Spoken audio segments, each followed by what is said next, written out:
pelajaran 2025-2026 tentunya Bapak dan Ibu guru harus mempersiapkan perangkat pembelajaran terutama di satu semester berganti. Untuk itu pada hari ini saya akan mempresentasikan memandu perencanaan pembelajaran. Apa sih perencanaan pembelajaran itu? Mungkin Bapak dan Ibu guru harus tahu. Perencanaan, kita itu merencanakan, kita memprogram pembelajaran selama 1 tahun, minimal selama 1 semester harus kita rencanakan untuk kegiatan pembelajaran.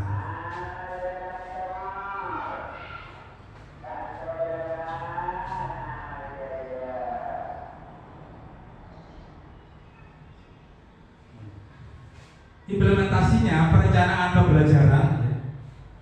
Nah itu, perencanaan pembelajaran itu meliputi kegiatan perumusan tujuan yang ingin dicapai dalam suatu kegiatan pembelajaran, metode yang digunakan untuk menilai pencapaian tujuan tersebut, bahan materi yang akan disajikan, cara menyampaikannya, persiapan alat atau media yang digunakan. Nah itulah.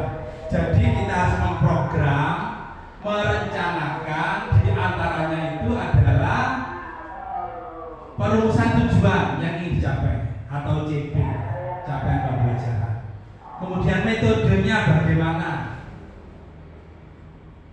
bahan materi yang akan diajarkan, kemudian media yang digunakan. Jadi Bapak dan Ibu guru harus sudah merencanakan selama 1 semester ini. CP-nya kita analisis, kemudian materinya apa saja di semester ganjil. Bila materi itu memerlukan media pembelajaran, maka kita harus siapkan, misalkan alat peraga atau sumber lain, kita mencari di Google atau buku paket. Harus kita rencanakan supaya selama pembelajaran 1 semester itu KBM bisa berjalan dengan lancar. Kita harus memplanning atau sebelum kita merumuskan atau merencanakan ya, Bapak Ibu tugasnya itu merencanakan pembelajaran selama 1 semester dulu. Harus melihat acuannya dari rapot pendidikan kita di tahun kemarin. Itu acuannya di tahun 2024. Kita itu memiliki rapot pendidikan. Setelah saya pelajari bahwa di rapot pendidikan kita masih ada yang harus dibenahi. Nah, di antaranya itu kompetensi mengetahui L1 literasi ya. Nilai rata-rata peserta didik pada kemampuan memahami fakta, proses, konsep, dan prosedur. Ini masih kurang. Kemudian nilai rata-rata peserta didik pada kemampuan menerapkan pengetahuan dan pemahaman tentang fakta-fakta, relasi, proses, konsep, prosedur, dan metode pada konten bilangan. Ini matematika, bilangan yang harus diperbaiki. Kemudian kompetensi menalar, nilai rata peserta didik pada kemampuan menganalisis data dan informasi, membuat kesimpulan dan memperluas pemahaman dalam situasi baru. Nah, ini juga perlu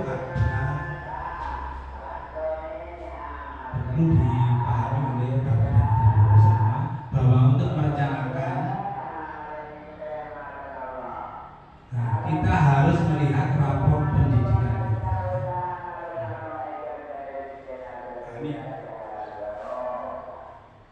Bapak Ibu melihat rapor pendidikan, kemudian lihat laporan rapor. laporan rapot ini ada tulisan yang berwarna merah. Nah, yang berwarna merah ini artinya adalah turun. Di literasi A itu literasi ya. Itu kompetensi membaca teks sastra. Nilai rata-rata peserta didik dalam memahami, menggunakan, merefleksi dan mengevaluasi teks fiksi. Nilainya 55. Rata-rata ini turun dari tahun kemarin 1,19. Karena merah, di semester ini harus diprogram, harus diperbanyak. Misalkan yaitu membaca. Anak-anak ini berarti kurang membaca, perlu ditingkatkan lagi. Kemudian ada lagi itu kompetensi mengakses dan menemukan isi teks.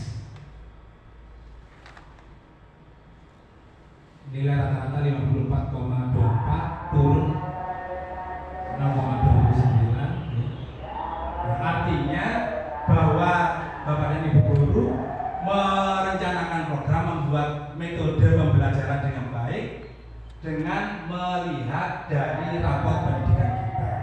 Ada lagi yang perlu dibenahi. Nah, itu kemampuan numerasi. Nilai rata-ratanya 70, bagus sebenarnya, tapi turun. Turun. Artinya dari sini kemampuan numerasi peserta didik berdasarkan kemampuan dalam berpikir menggunakan konsep, prosedur, fakta, dan alat matematika untuk menyelesaikan masalah sehari-hari pada berbagai jenis konten yang relevan. Nah itu. Nah, dengan raport pendidikan kita di tahun 2024, maka diprogram supaya nilainya itu meningkat. Bagaimana? Karena di raport kita itu literasi dan numerasi ada yang merah, ada yang nilai turun. Harus kita berusaha semaksimal mungkin supaya nilainya itu naik. Artinya raport pendidikan kita itu menjadi acuan, di Bapak Ibu ya, menjadi acuan untuk merencanakan, membuat perangkat pembelajaran. Itu adalah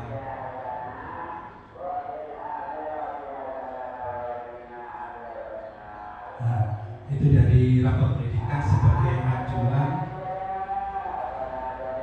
untuk merencanakan pembelajaran di semester ganjil ini di tahun pelajaran 2025-2026. Nah, bagaimana langkah-langkah penyusunan pembelajaran? Yang pertama adalah analisis CP, capaian pembelajaran. CP itu adalah kompetensi pembelajaran yang harus dicapai peserta didik pada setiap tahap perkembangan untuk setiap mata pelajaran pada satuan pendidikan usia dini, pendidikan dasar, dan pendidikan menengah. Tentunya capaian pembelajaran ini harus kita analisis mana yang dibutuhkan, mana yang kita pelajari di semester ini. Tentunya di pendidikan dasar, dan tiap kelas ini adalah tidak sama. Pencapaian pelajaran ini meliputi kompetensi dan lingkup materi yang disusun secara progresif dalam bentuk narasi. Jadi JP itu kemarin sudah kita ikut pengibasan ya. Nah, sudah dijelaskan di situ JP-JP-nya harus kita analisis dalam bentuk narasi. Dan pada dasarnya teaching plan atau rencana pembelajaran setiap pendidikan menyesuaikan tahap perkembangan dari segi usia. Tentunya kelas tinggi, kelas 4, 5, 6 berbeda dengan kelas muda, kelas 1, 2, 3 dalam menyusun pembelajaran. Jadi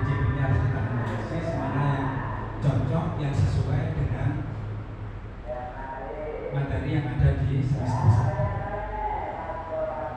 1. Kemudian buat perencanaan asesmen diagnostik. Apa sih asesmen diagnostik? Adalah asesmen yang dilakukan secara spesifik untuk mengidentifikasi kompetensi, kekuatan, kelemahan peserta didik sehingga pembelajaran dapat dirancang sesuai dengan kompetensi dan kondisi peserta didik. Jadi membuat perencanaan asesmen diagnostik. Jadi didiagnosa dulu anak-anak itu apa permasalahannya, apa kelebihan dan kekurangannya anak-anak itu. Jadi misalnya kelas 6, guru kelas 6 itu harus tanya-tanya ke guru kelas 5.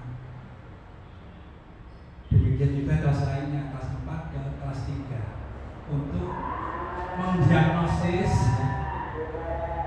anak-anak ini kekuatannya di mana, kelemahannya di mana. Misalkan matematika, dilihat anak-anak itu lemah apa enggak di kalian. Nah, itu namanya adalah didiagnosis. Sehingga guru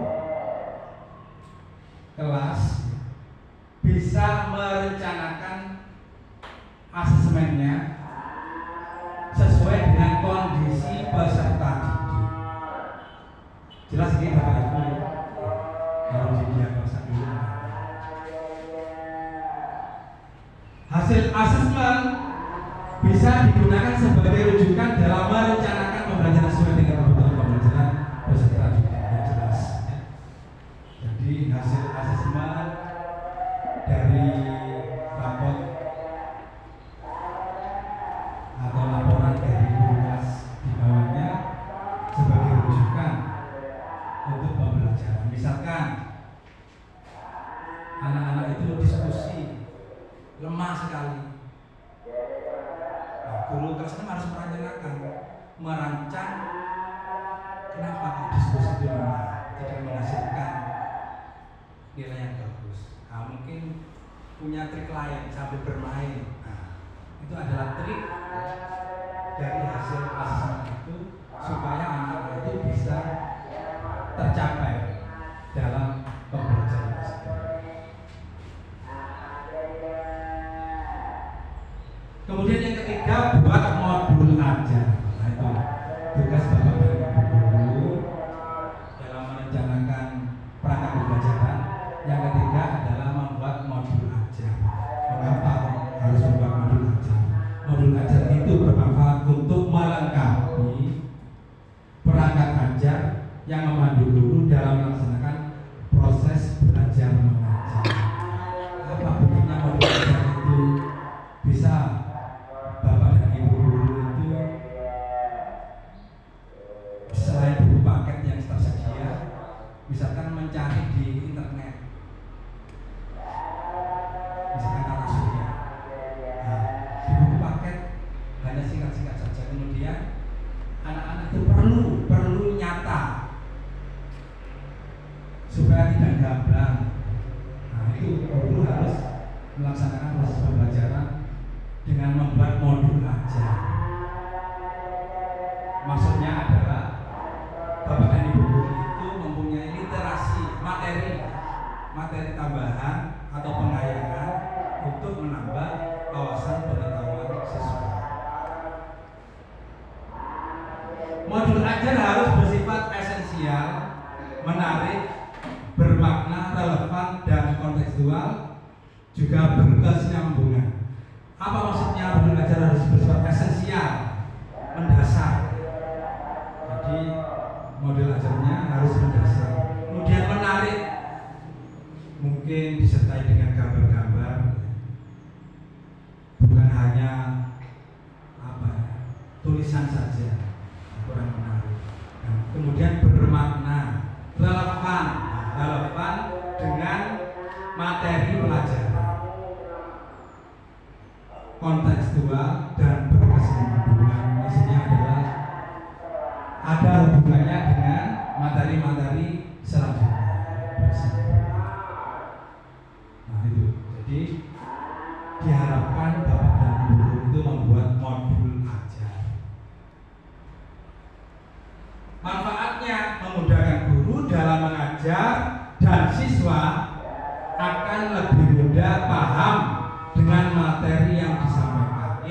Biasanya anak-anak itu buku paket sudah ada. Bagaimana buku paket itu? Kadang-kadang kan kurang lengkap. Benar ya Bu Rini, Bu Ulun pas 6 tentang pas 5 Bu Mila. Buku paket itu kadang-kadang apa ya? Hanya sepotong-sepotong.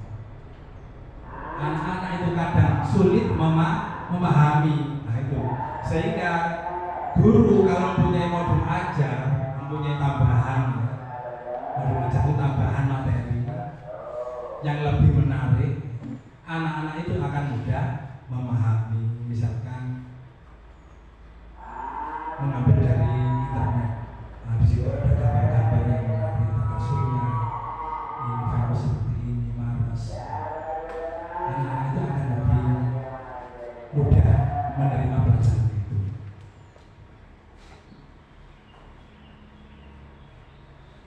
Nah, yang keempat, sesuaikan perencanaan pembelajaran dengan tahap capaian dan karakteristik peserta didik.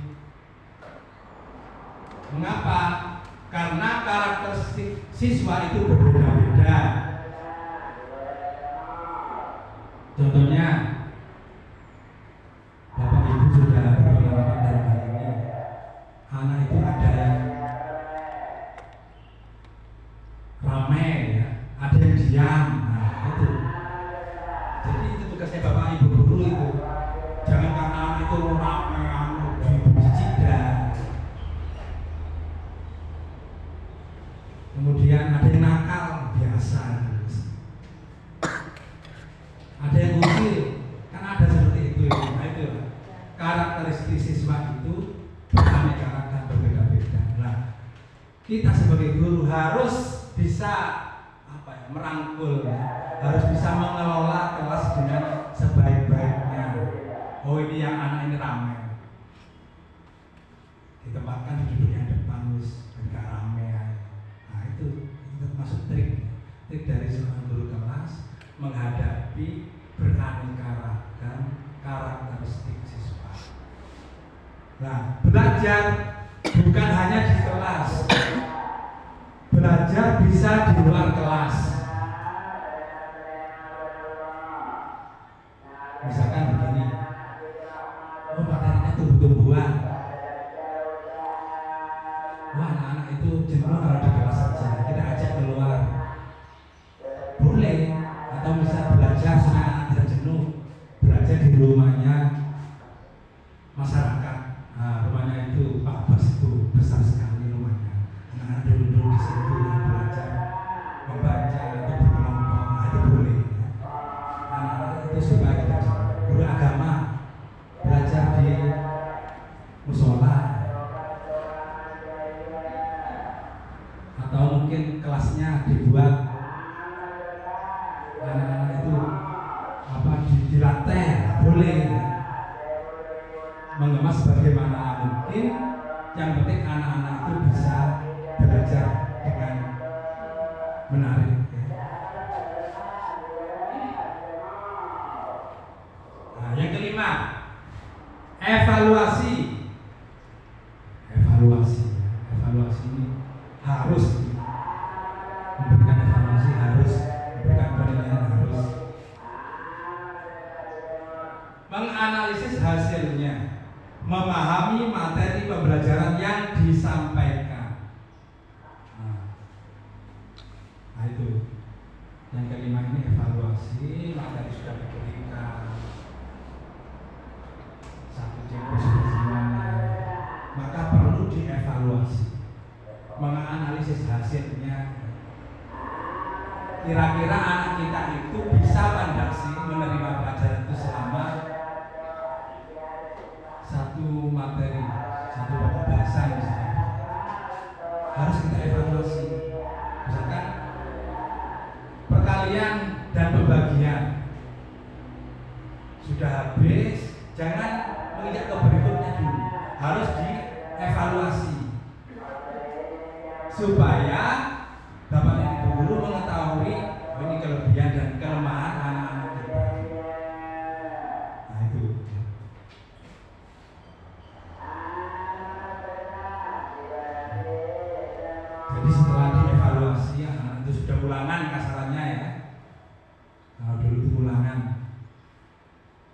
kita kelompokkan ini anak-anak ini yang nilainya selalu bagus, anak-anak kita yang nilainya selalu kurang, ya. Kita perhatikan supaya ada peningkatan. Ya, setelah itu perumusan perencanaan pembelajaran. Nah, baru kita merumuskan RPB, pedoman pada kurikulum dan silabus guru, dan mempraktikkan aturan-aturan yang terdapat pada Permendikbud, antara lain pencapaian pembelajaran, karakteristik pembelajaran, metode pembelajaran, prinsip penilaian. Jadi setelah selesai sampai evaluasi, tugasnya Bapak Ibu yaitu merumuskan RPP pada kurikulum dan silabus. Yang pertama adalah pencapaian pembelajaran, karakteristik pembelajaran, metode pembelajaran, dan prinsip penilaian. Itu tadi pencapaian pembelajaran. CP-nya dalam RPP itu seperti ini. Karakteristik pembelajarannya bagaimana? Metode pembelajarannya, dan Bapak Ibu, metode pembelajaran itu harus bervariasi. Tidak harus memakai metode media pembelajaran.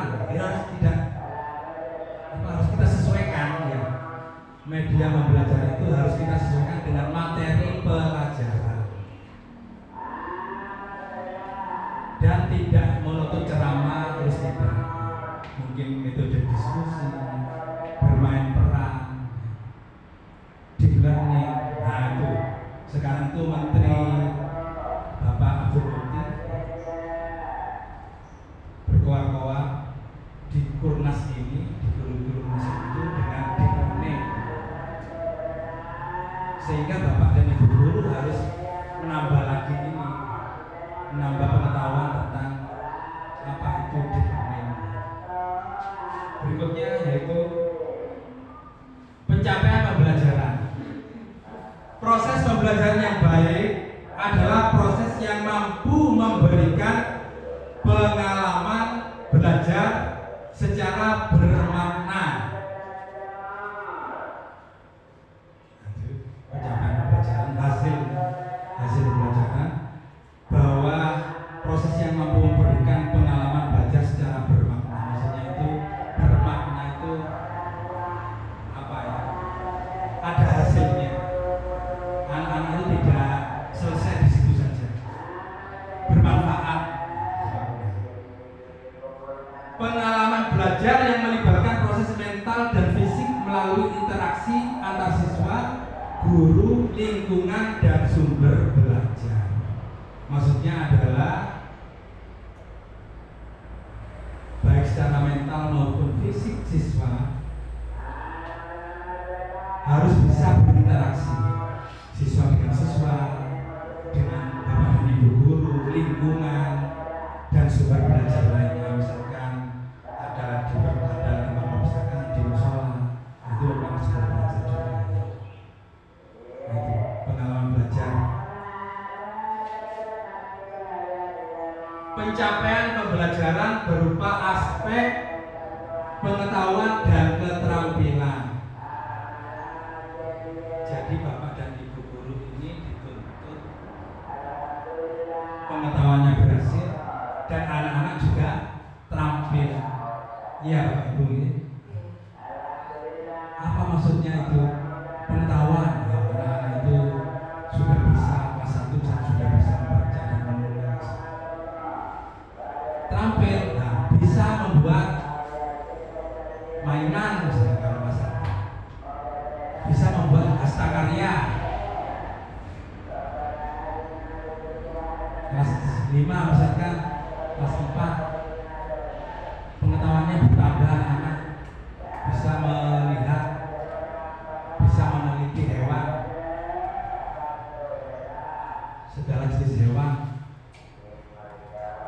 dan juga anak-anak juga memiliki keterampilan misalkan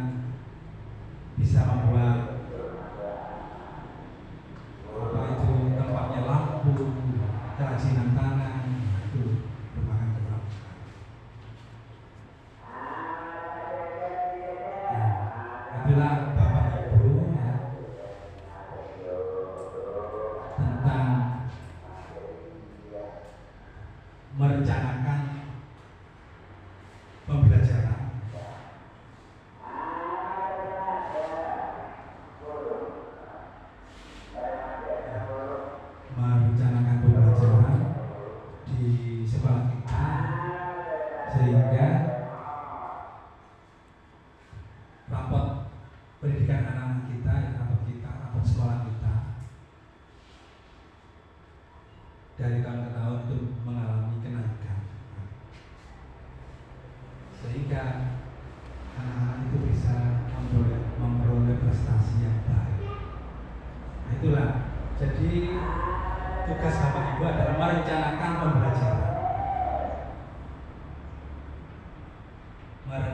pembelajaran selama 1 tahun, dan sekarang ini harus merencanakan selama 1 semester, yaitu di semester ganjil. Nah, itulah Bapak Ibu, bahwa kita sebagai guru dituntut, memang banyak sekali tuntutannya. Intinya itu untuk mencerdaskan anak-anak supaya cita-cita anak-anak kita itu berhasil. Bukan anak itu nanti menjadi pegawai, tidak. Anak itu bisa hidup bermasyarakat ini, tidak hanya menjadi pegawai saja, tidak. Bisa berwira swasta, bisa menciptakan lapangan kerja. Itulah. Ini dari pembelajaran kita yang dimulai dari sekolah dasar, karena sekolah dasar itu apa? Sebagai pondasi, ya. Sebagai pondasi. Semakin kuat pondasinya, ke atasnya anak itu akan semakin baik. Nah, itulah Bapak Ibu perencanaan pembelajaran.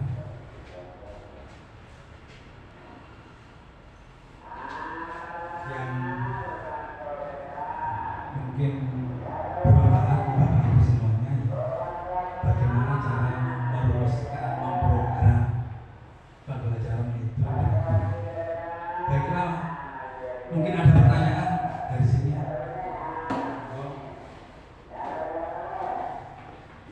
Assalamualaikum warahmatullahi wabarakatuh. Waalaikumsalam.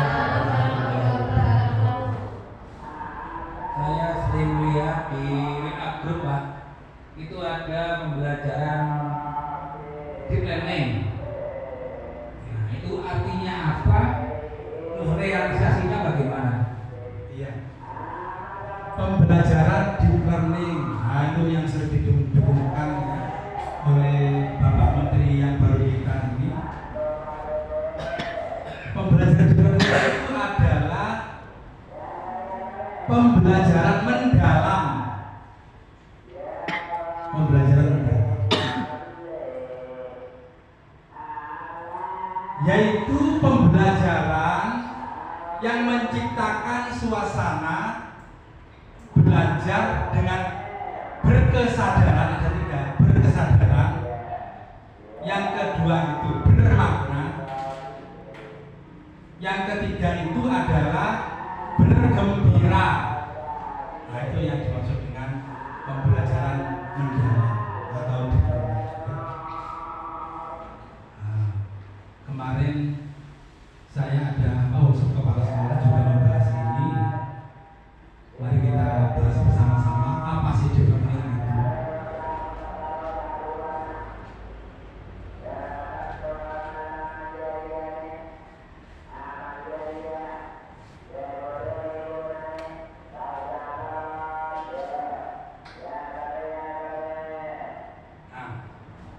Pemahaman mendalam. Deep learning itu mendorong siswa untuk tidak hanya menghafal informasi, tetapi untuk benar-benar memahami konsep dan mengaitkannya dengan pengetahuan yang sudah mereka miliki. Pemahaman mendalam, ya. Pengalaman belajar aktif. Siswa terlibat secara aktif dalam proses pembelajaran, bukan hanya menjadi penerima.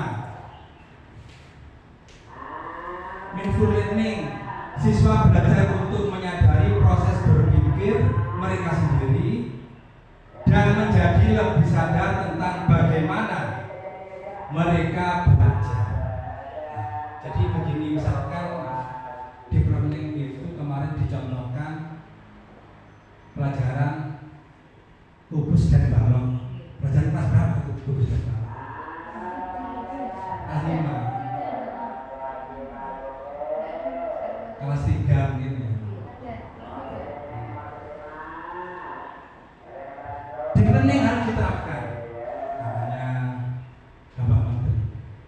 kubus dan balok. Nah, pembelajaran itu harus apa tadi? Bermakna. Bermakna itu anak-anak berkesadaran yang utama. Berkesadaran, anak-anak itu harus sadar. Bukan hanya teori saja, tapi anak-anak itu benar-benar hidup dan tahu tentang kubus dan balok. Bukan hanya sekedar teori, kubus, balok, tapi juga apa ya, kita kaitkan dengan dunia nyata. Anak-anak itu benar-benar sadar, benar-benar tahu, mengetahui. Oh kubus, apa kubus? Oh balok, kubus. Oh itu kubus, itu tempatnya apa, tempatnya kapur, misalnya kubus. Balok, balok itu apa? Misalnya di rumah, bataku, nah, atau batu bata. Nah, jadi anak-anak itu langsung ke sumbernya, apa? Ke objeknya, ya. Bukan hanya di buku saja teori. Kubus balok di rumah kalau hanya sekedar teori hilang sudah, tidak paham. Tapi kalau kita apa, tunjukkan ke bendanya, anak-anak itu sadar, oh balok itu seperti orang tukang-tukang itu, ya. Bermakna bahwa kubus dan balok itu untuk apa fungsinya? Bermakna, berfungsi. Kubus, balok misalnya. Oh, balok itu batu bata atau bataku ternyata digunakan untuk tukang untuk membuat rumah bangunan. Nah itu bermakna. Bergembira, pembelajarannya itu harus bergembira. Kubus dan balok harus disiapkan materinya, apa? Alat peraganya. Misalkan ada alat peraga, anak-anak suruh membawa kertas, membuat balok, membuat kubus. Kalau kubus itu harus sisinya harus sama, panjangnya sisinya sama. Kalau balok panjangnya tidak sama, ya, dengan lebar.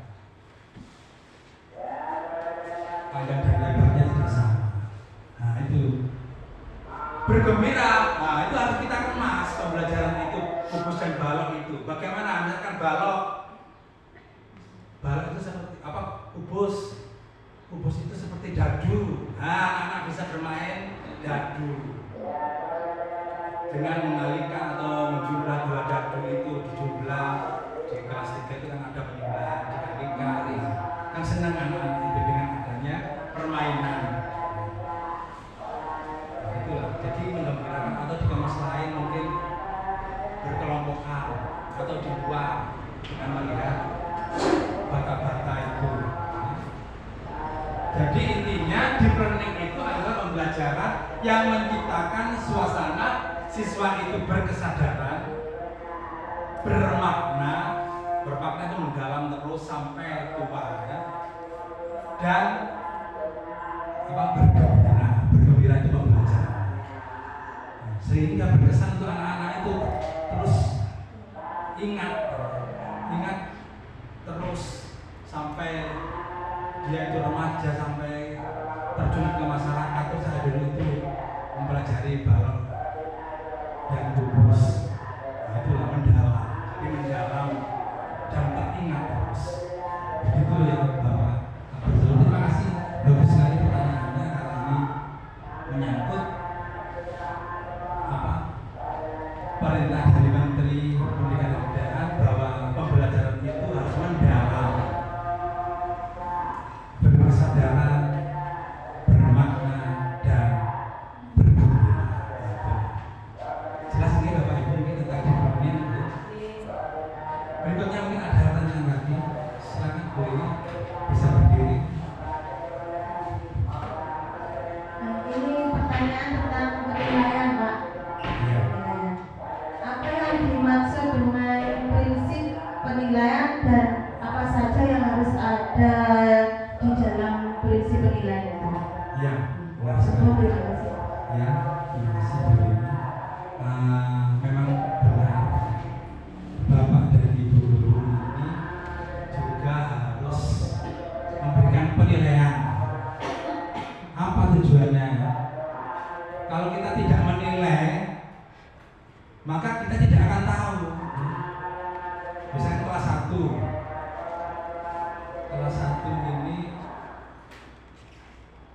harus dinilai anak-anak itu bisa membaca apa tidak. Yang membacanya lancar siapa? Yang membacanya kurang berapa anak? Yang tidak sama sekali tidak bisa baca. Nah, penilaian itu harus kita klasifikasikan ya, supaya untuk bisa memberikan pembelajaran berikutnya. Oh, anak ini kurang lancar membacanya, harus kita dorong, harus kita berikan pelajaran membaca secara khusus, misalkan di kelas, misalkan di kantor, misalkan pulang sekolah diberi jam tambahan supaya anak ini membacanya itu lancar. Nah, untuk itu kita harus mengetahui prinsip-prinsipnya ya, prinsip-prinsip penilaian yang perlu diketahui oleh Bapak dan Ibu. Prinsip penilaian itu aturan atau konsep dasar yang menjadi pedoman dalam melakukan penilaian. Jadi pedomannya apa saja? Pedomannya, prinsipnya. Yang pertama, validitas. Nah, ini jadi Bapak Ibu guru menilai harus tahu ya, harus mengetahui prinsipnya. Pertama, validitas. Valid mengukur apa yang seharusnya diukur. Contohnya, Bu Unun memberikan ulangan asesmen. Ada 3 kategori: pilihan ganda, isian, dan uraian. Nah, mengukurnya bagaimana pilihan ganda? Misalnya diberi skor 1, isian 2, uraian 3. Nah, itu harus diukur dengan tingkat kesulitannya. Validitas. Kemudian yang kedua, objektif, adil dan tidak memihak.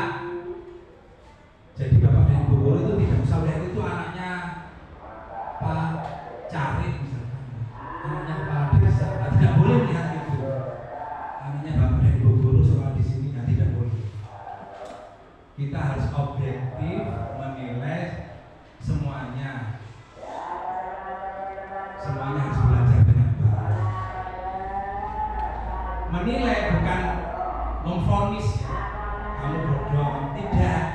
Itu supaya anak itu yang ada motivasi belajar. Itu harus objektivitas. Yang ketiga, terpadu. Bagian itu tergabungkan kegiatan terpisah terpadu. Jadi bahan materi pelajaran itu harus terpadu, ada kaitannya, tidak melebar kemana-mana. Yang keempat, keterbukaan. Penilaian harus transparan. Nah, menilai harus transparan, tidak boleh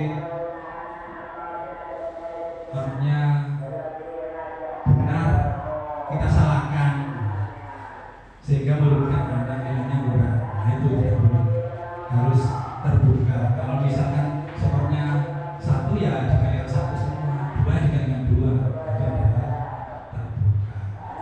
Kemudian yang kelima, berkesinambungan, terus menerus. Kita membuat penilaian berkesinambungan ya. Misalkan di asesmen pertama anak itu kurang, pengetahuannya kurang.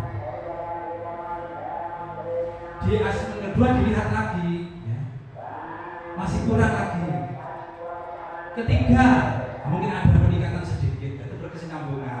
Nah, sehingga anak tersebut yang nilainya kurang itu bisa kita berikan tambahan materi pelajaran. Itu sehingga berkesinambungan pelajarannya. Berikutnya adalah sistematis ya, terencana ya. Misalkan Bapak dan Ibu guru memprogram 3 minggu sekali ulangan, sudah dijadwalkan ulangan. Saya harus ulangan. Itu namanya adalah sistematis terencana. Jangan sampai sudah direncanakan tapi tidak pernah melanggar, itu salah ya.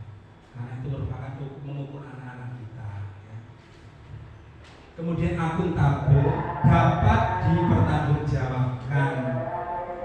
Jadi menilai itu tidak asal-asalan, tetapi harus dipertanggungjawabkan.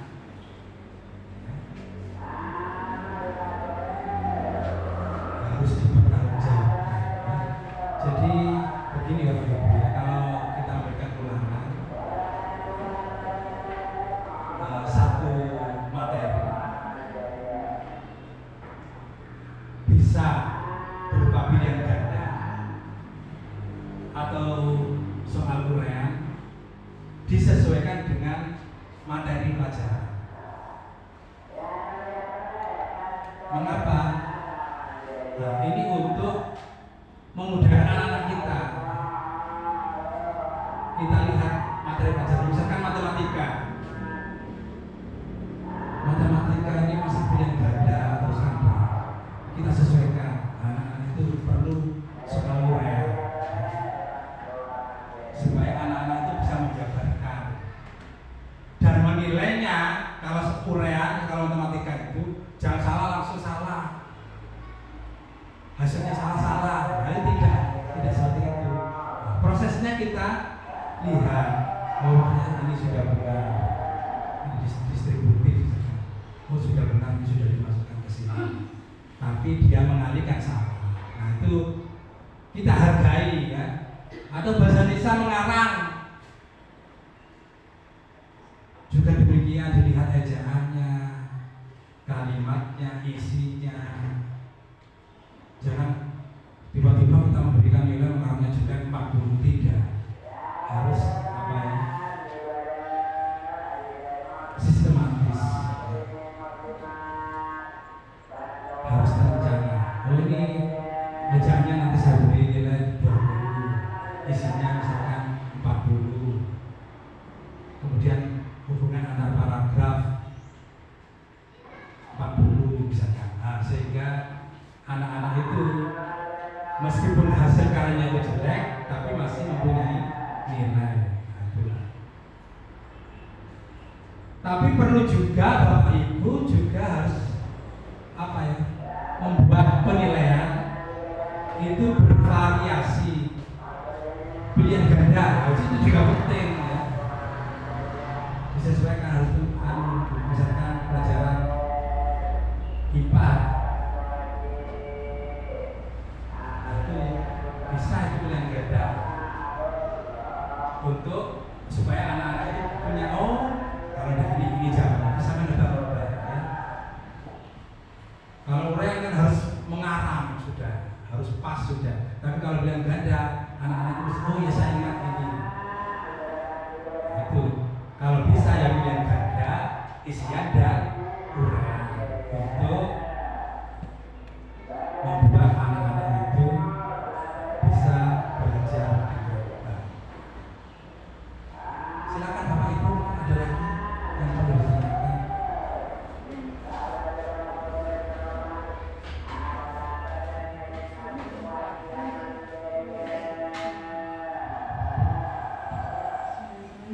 Assalamualaikum warahmatullahi wabarakatuh. Waalaikumsalam warahmatullahi wabarakatuh.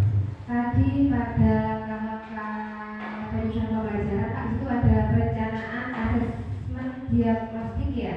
Kita harus mendiagnosa anak. Kayak saya harus menanyakan dari guru yang sebelumnya. Saya di kelas 6, guru sebelumnya kan kelas 5. Kan di situ ada anak yang sangat tidak mampu, bahasanya Pak kurang mampu dan sangat mampu. Apakah boleh kami guru membedakan atau membentuk kelompok dari yang tidak mampu, setengah mampu dan mampu? Apa dijadikan tiap kelompok itu apa Pak? Diajak nih. Terus pada waktu penilaiannya itu kita membedakan apa ya?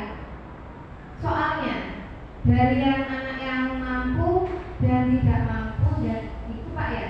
Terus pada waktu penilaiannya pokoknya hasilnya yang tidak mampu itu hasilnya 80 Pak ya.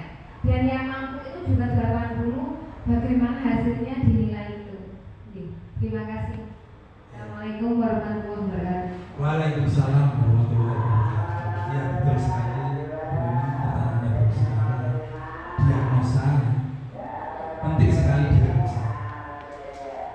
demikian, guru itu harus mengetahui latar belakang siswa, kondisi siswa.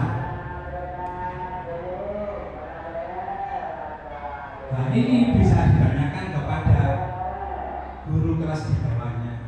Nah, sekarang kan tahun ajaran baru. Ya. Bu Unut, guru kelas 6, A sampai J, anak ini nggak tahu persis. Nggak tahunya mungkin yang pandai juara 1, juara 2, juara 3, terpandai. Nah, mungkin hanya itu, tapi lain-lainnya tidak paham. Nah, itu memang harus didiagnosis guru kelas 6 bertanya kepada guru kelas 5. Dan guru kelas 5 juga memberikan catatan.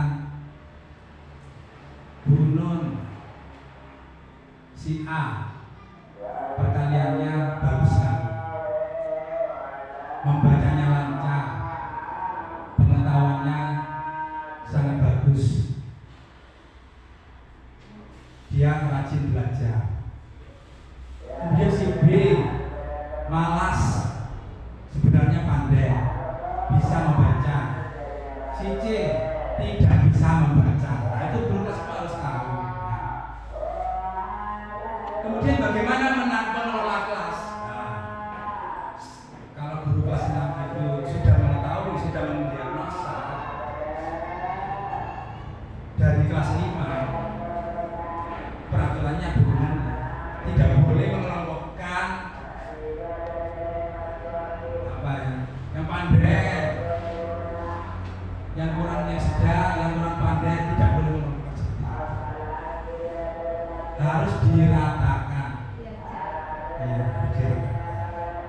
Dan kelompok itu tidak monoton, kelompok satu ini A, B, C, ini tidak. Harus kita ajak, oh ini disediakan di sini. Ini tetap di sini. Kita lihat dulu hasilnya. Nah, kemudian soal dalam waktu ulangan boleh guru itu dari hasil diagnosa membedakan kualitas atau tingkat kesulitan soal. Boleh untuk penjajakan ini harus ini dulu. Karena ini bisa kondisi hasil. Itu harus tidak apa-apa ya, boleh. Tapi jangan terus-terusan, ya. Jangan terus-terusan. 1, 2 kali boleh. Nah, semester kan harus sama kalau semester. Dari ke 1 itu anak tidak bisa, kita motivasi, kita pacu. Kenapa kamu tidak bisa? Apa kamu tidak pernah belajar? Apakah kamu itu disuruh bekerja? Kita harus tahu. Jadi bagi guru kita harus tahu. Dan tiap kelompok itu harus ada yang pandai. Tujuannya apa? Untuk tutor sebaya. Nah, itu kadang-kadang diterangkan gurunya tidak bisa. Ya. Kemudian diterangkan temannya masuk. Ada seperti itu. Temannya yang cerita masuk juga. Nah, itu. Jadi harus diratakan di sini ada ini. Dan jangan anak itu apa ya, sesuai serangannya berkelompok. Kalau dibiarkan mele, jelas mele. Akibatnya kalau sudah mele begitu tidak jalan sudah. Biasanya mengelompok dengan temannya.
Waalaikumsalam warahmatullahi wabarakatuh. Di tahun pelajaran yang baru ini ada pembelajaran kokurikuler. Ini kan apa perpindahan dari P5 atau beda? Oh iya, terima kasih Bu Tati. Pembelajaran kokurikuler. Sekarang ini kurikulum apa? Kurikulum nasional ya, Kurnas ya. Kalau kemarin kurikulum Merdeka.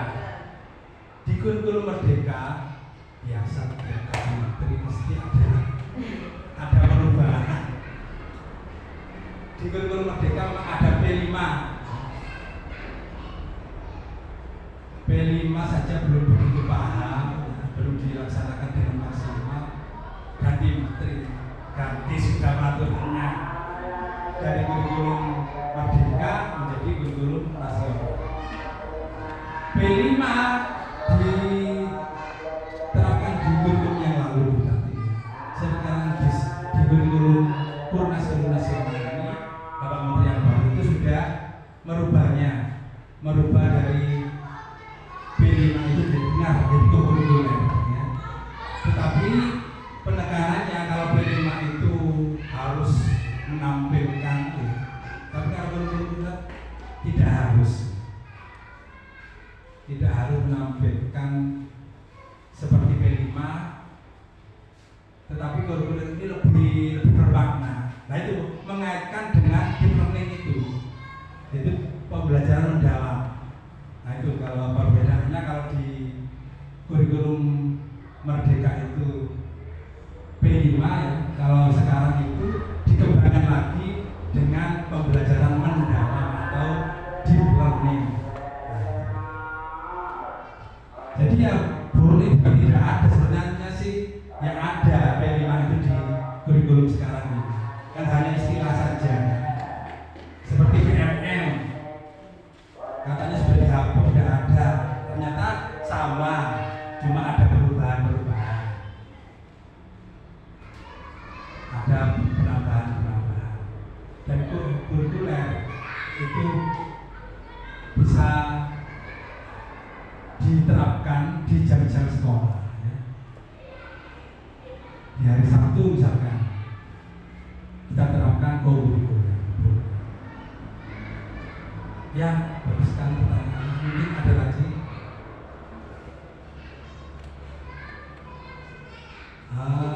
Jadi intinya Bapak dan Ibu guru dalam merumuskan pembelajaran harus benar-benar fleksibel, harus benar-benar mengetahui kondisi sekolah kita, harus berpatokan dengan berpedoman dengan rapor pendidikan. Kalau lihat di rapor pendidikan kita itu yang paling banyak adalah literasi. Jadi kemampuan literasinya itu masih perlu dibenahi. Bukan tidak bisa membaca, atau bisa semuanya bisa membaca mayoritas, tapi mungkin pengetahuannya perlu ditambah. Baik pelajaran IPAS, pelajaran bahasa desa, dan lain-lain itu harus dikembangkan sehingga dalam merumuskan perangkat pembelajaran di semester 1 ini benar-benar dengan betul, dengan baik dan mencapai hasil yang baik. Cukup ya Bapak Ibu ya.